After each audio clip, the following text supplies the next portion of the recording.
Red and blue lights flashed, piercing the darkness of the London night. A tense silence hung in the air, broken only by the muffled commands of officers preparing to raid a luxurious Mayfair mansion. This wasn't just any raid. This was the culmination of years of investigation, a carefully planned operation to bring down a mastermind. Achilleas Kallakis, the kingpin of a sprawling property empire, was about to face his downfall. Behind the mansion's opulent facade, a web of deceit was about to unravel. The officers moved with precision, their every step echoing the weight of the evidence against Kallakis. The reign of Achilleas Kallakis was at an end.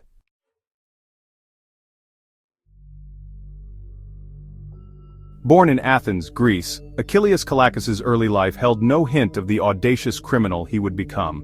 He arrived in London in the 1980s, a seemingly ambitious young man seeking his fortune. Kallakis possessed an undeniable charm and a knack for persuasion. He could captivate a room with his stories and win over even the most skeptical individuals. This innate charisma would become his most dangerous tool. His rise through London's social circles was swift and calculated. He was about to embark on a daring scheme, one that would leave a trail of financial ruin in its wake.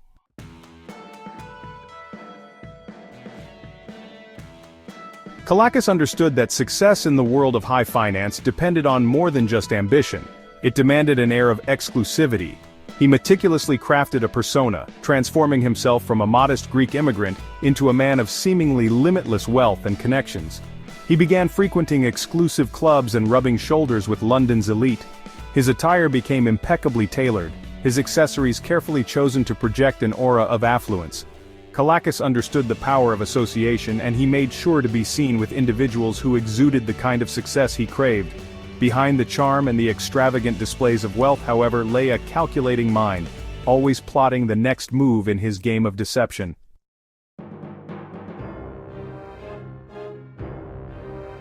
Kallakis's genius lay not in legitimate business acumen but in his mastery of illusion. He created a mirage of success, using forged documents and fabricated financial records to inflate his wealth and secure loans from unsuspecting lenders. His targets were not small-time investors but major financial institutions, drawn in by the promise of lucrative returns and Kallakis's carefully cultivated aura of trustworthiness. He wove elaborate tales of his international business dealings, his connections to powerful figures, and his access to exclusive investment opportunities. Banks, eager to capitalize on the booming property market, threw money at him, blinded by the illusion of wealth he had so carefully constructed.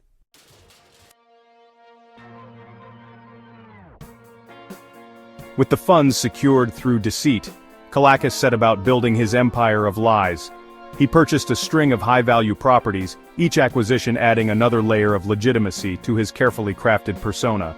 From sprawling mansions in London's most exclusive neighborhoods to historic castles in the countryside, Kallakis's portfolio became a testament to his fabricated success. His properties were lavishly furnished, adorned with priceless art and antiques.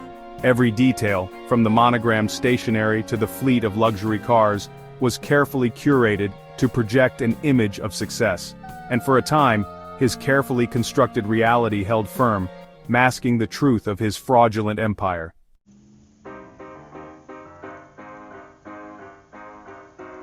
Central to Kallakis's intricate web of deception was his relationship with HBOS, a prominent British bank. He targeted the bank's specialized lending division, renowned for its lax lending practices and eagerness to finance ambitious property ventures. At the helm of this division was Lyndon Scourfield, a senior manager with a penchant for extravagance and a weakness for Kallakis's persuasive charm. Scourfield became Kallakis's inside man, turning a blind eye to inconsistencies and irregularities in loan applications. Their relationship, a toxic blend of ambition and corruption, became the linchpin of Kallakis's scheme.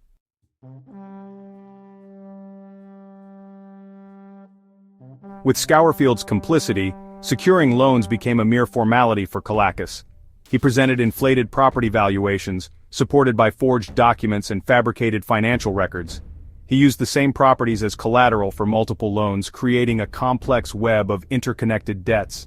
He established shell companies with opaque ownership structures, further obscuring the true nature of his financial dealings and making it difficult for lenders to unravel the extent of his deceit.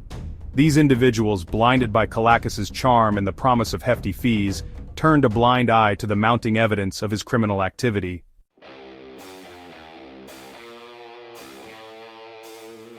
As Kallakis' property empire expanded, so too did his extravagant lifestyle. He purchased a private jet, a fleet of luxury cars and a yacht, mooring it in Monte Carlo, alongside those of legitimate millionaires and billionaires. His parties became legendary, attracting celebrities, politicians and socialites, all eager to bask in the glow of his fabricated success. Kallakis understood the power of perception, and he meticulously cultivated an aura of respectability, using philanthropy and social connections to mask his criminal activities. However, beneath the veneer of success, cracks began to appear.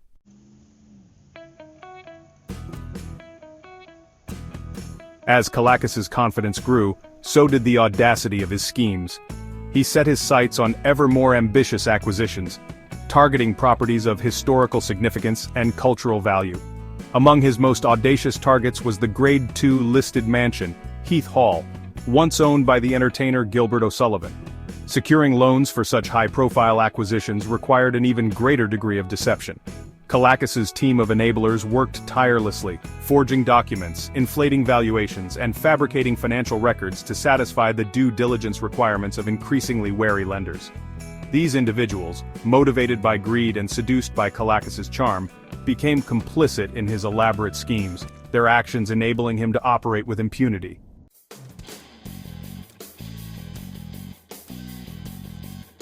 With each successful acquisition, Kallakis' confidence grew, and his schemes became increasingly audacious.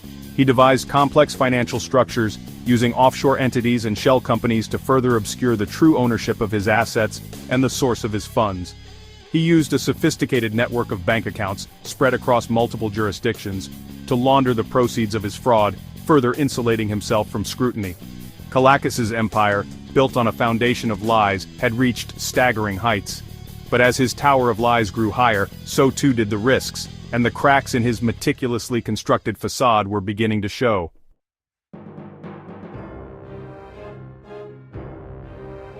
The global financial crisis of 2008 sent shockwaves through the world economy, and Kallakis' empire of debt was not immune to the fallout.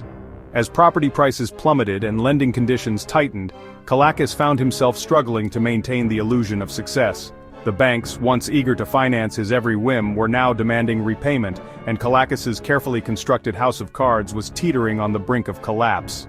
Whispers of his financial troubles began to circulate through London's elite circles. The facade of wealth and success that Kallakis had so carefully cultivated was beginning to crumble, exposing the truth of his fraudulent empire. The authorities were closing in, and Kallakis' days of freedom were numbered.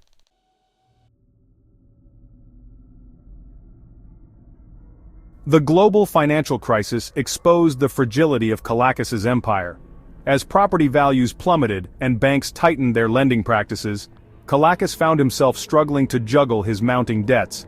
The Serious Fraud Office, alerted to irregularities in Kallakis' loan applications, launched a full-scale investigation.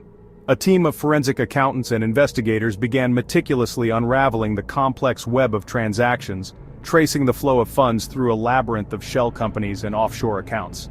As the investigation gained momentum, Kallakis' carefully constructed facade began to crumble. Properties were placed in receivership, bank accounts were frozen, and the illusion of wealth and success that Kallakis had so carefully cultivated evaporated.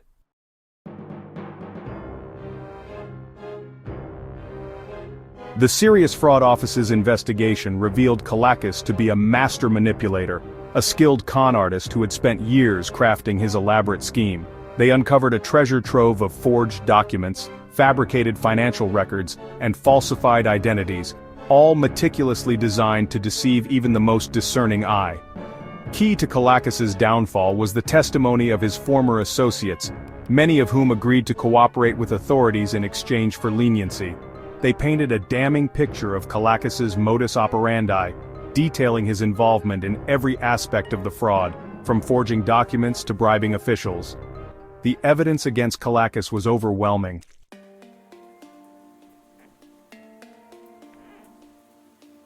As the trial progressed, Kallakis' empire, built on a foundation of lies, crumbled around him. His properties, once symbols of his fabricated success, were sold off to repay his creditors.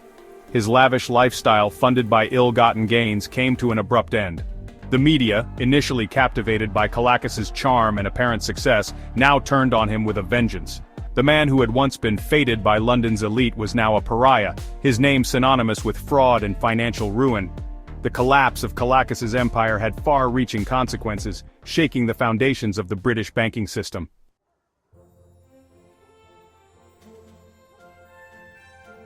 The trial of Achilleas Kallakis was a media spectacle. The courtroom was packed with journalists, lawyers, and curious observers, all eager to witness the downfall of the man who had once seemed untouchable. Kallakis, stripped of his luxury and forced to confront the consequences of his actions, cut a diminished figure in the dock. The prosecution, armed with a mountain of evidence, presented a compelling case. They meticulously documented Kallakis' elaborate web of deceit, detailing his forged documents, inflated valuations, and fictitious tenants. Witness after witness took the stand, each testimony adding another layer of incrimination to Kallakis' already substantial burden.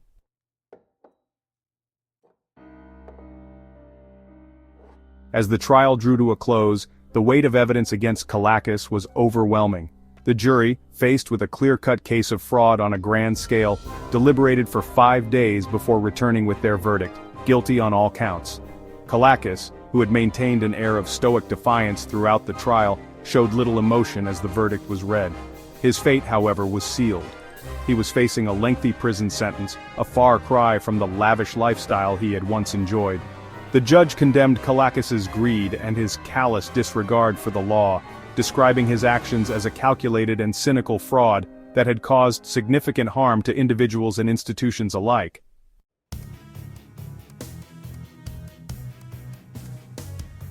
The Kallakis case sent shockwaves through the British financial system. It exposed vulnerabilities, prompting calls for greater regulation and oversight. Banks faced scrutiny, internal investigations, fines, and reputational damage. Lyndon Scourfield was sentenced to 11 years for his role. His conviction highlighted corruption in the financial world. The case devastated individuals and communities.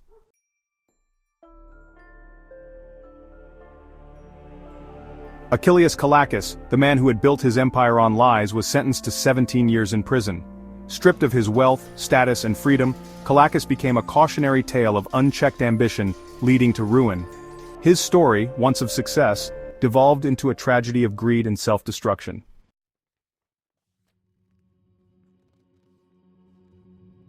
The Kallakis case is a stark reminder of the importance of vigilance in finance.